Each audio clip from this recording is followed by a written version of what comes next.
যেহেতু আমি একজন রাজনৈতিক কর্মী, আমি সেদিন দেখেছি যমুনা টিভি, এখানে আছেন কিনা জানি না, সত্য কতগুলো চিত্র প্রকাশ করছিলেন। 4 মিনিট পরে দেখি তার সেই প্রচার বন্ধ করে দিয়েছিল সরকার। প্রিয় বন্ধুগণ, এখন সেই সময় নেই। আপনারা স্বাধীন, আপনারা অত্যন্ত পরিশ্রমকারী, আপনারা সংবাদ সংগ্রহ করলে সেই সংবাদ এখন প্রকাশিত হয়। সেজন্য এই সরকারকে অবশ্যই ধন্যবাদ পাওয়ার যোগ্য। ধন্যবাদ তো আমরা দিতে চাই, সমর্থন তো দিয়েছি, প্রত্যাহার করে নিতে চাই না, কিন্তু সেই সমর্থনের অর্থ এই নয় দীর্ঘদিন আমাকে অপেক্ষা করতে হবে। আজকে চালক দলের তড়িৎ গতিতে নির্বাচনের তারিখের জন্য আপনার কাছে আমাকে রাজপথে দাঁড়িয়ে কথা বলতে হবে, আপনার কাছে দাবি পেশ করতে হবে। এইটুকু কিন্তু জনগণ এবং আমি একজন স্বাধীনতার যোদ্ধা হিসেবে, ডক্টর ইউনূস পৃথিবীর বুকে একজন গ্রহণযোগ্য ব্যক্তি হিসাবে আপনার সাথী বন্ধুদের কাছে এই দাবি আমি করতে চাই না যে নির্বাচন দিন, তারিখ দিন, শিডিউল দিন, কোন দিন নির্বাচন হবে। বলতে বলতে 6 মাস থেকে শুরু করলাম, আজও কেন? কার ইঙ্গিতে, কিসের ইঙ্গিতে, কার ষড়যন্ত্রের জালে আপনারা আবার পড়ে যাচ্ছেন? নির্বাচনকে দেরি করে আবার মহিন ফখরুদ্দিনের জন্ম দেওয়া, এই বিষয়গুলো জনগণ বলা ইতিমধ্যেই শুরু করেছে। এটা আমার কথা নয়।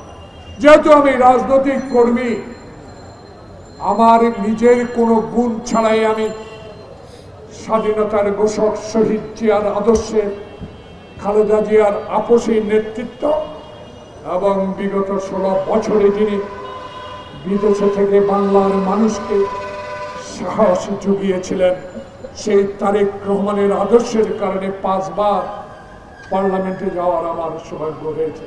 প্রিয় বন্ধুগণ, এই কথা বলার অর্থ এই, কত অন্যায় দেখেছি এই পার্লামেন্টে, কত অশ্রবণ বক্তব্য দেখেছি এই পার্লামেন্টে।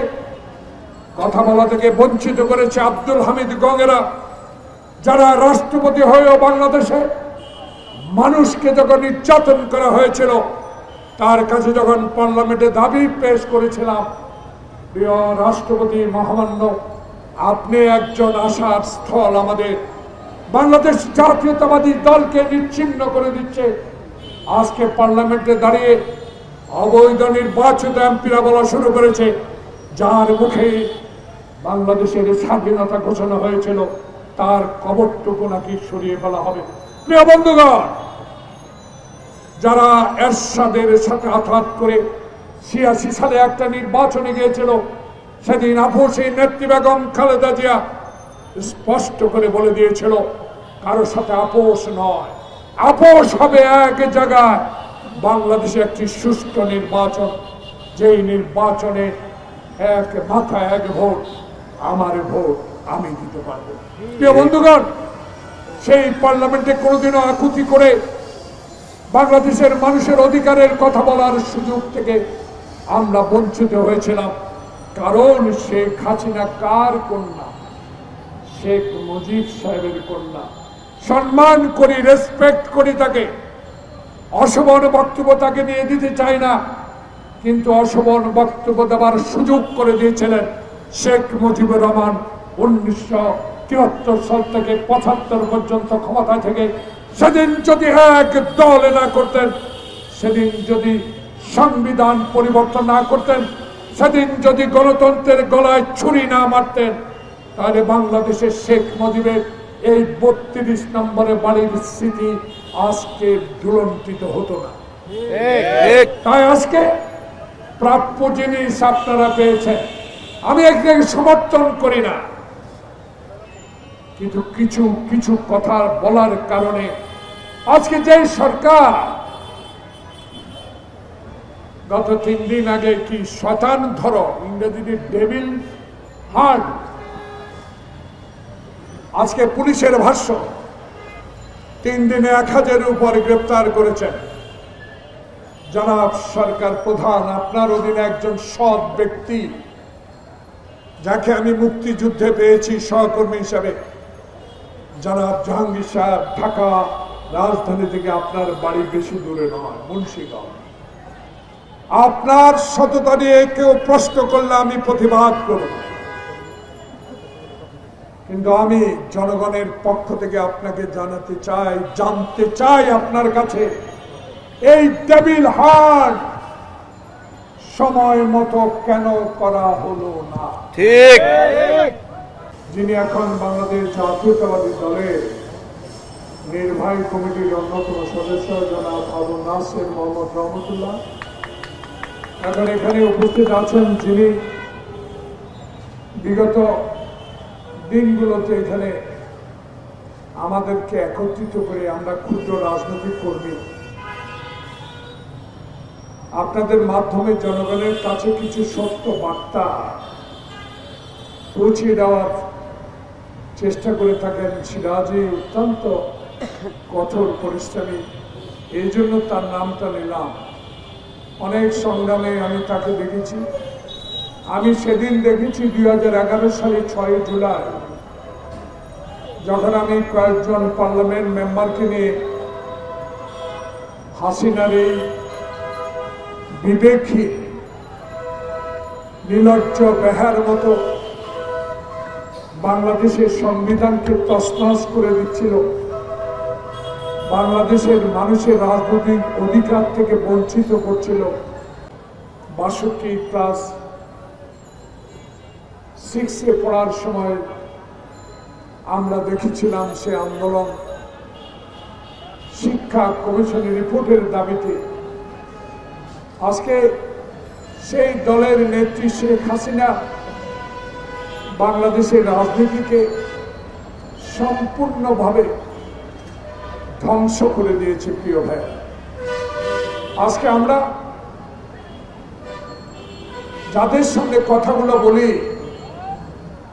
যারা আমাদের এই কথাগুলো মানুষের কাছে পৌঁছে দেওয়ার জন্য চেষ্টা করেন, আমি আজকে প্রথমে স্মরণ করি রুনি সাগরের কথা। আজও আপনারা খোকন মুক্তের রক্তের বিনিময়ে অর্জিত স্বাধীনতা পেলেও রুনি সাগরের প্রকৃত হত্যাকারীদের রহস্য উদ্ঘাটন করতে পারেন নাই।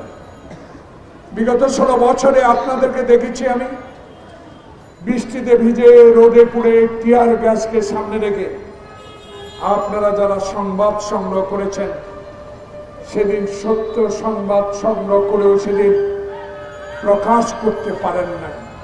আমি একটি উদাহরণ দিই। 2024 সালের নির্বাচনের রাতে আমি জেগে যখন আমি টেলিভিশনের সচিত্র চিত্রগুলো দেখছিলাম, প্রিয় ভাইরা, জনাব জসিমউদ্দিন কবির আরেকজন প্রভাবশালী নেতা, যিনি শেখ হাসিনার রক্ত চক্ষু উপেক্ষা করে এই জাতীয় প্রেস ক্লাবের সামনে প্রথম থেকে আন্দোলন সংগ্রামের সূচনা করেছিলেন। আমাদের অত্যন্ত প্রিয় ভাজন, বরিশাল থেকে যিনি রাজনীতির সূত্রপাত করেছিলেন। আমার মনে পড়ে উনি এমন একজন অভিজ্ঞ রাজনীতিবিদের সাথে রাজনীতি করার সৌভাগ্য হয়েছিলেন। এরশাদের মন্ত্রিসভা ত্যাগ করে ডক্টর মতিন চক্ষু বিশেষজ্ঞের সাথে দল করে উনি সুনাম অর্জন করেছিলেন। তখন এই সিরাজিকে আমি দেখেছি সে ব্যাগের মধ্যে পানির বোতল নিয়ে এমপিদেরকে পানি খাওয়ানোর সেই কর্মী হিসাবে আজকে আমার দৃষ্টিতে একজন প্রভাবশালী, প্রতিভা, সৎ, শিক্ষিত রাজনৈতিক কর্মীকে আমি বারবারের ধন্যবাদ এই কারণে জানাই। যে জাতি, যে দেশের মানুষ প্রকৃত রাজনীতিবিদকে স্বীকৃতি দিতে চায়, স্বীকৃতি দেওয়ার সুযোগটুকু থেকে বঞ্চিত করেছিল আমাদেরকে শেখ হাসিনা। আজকে বিবেক বাঁধে, আমারও কষ্ট হয়।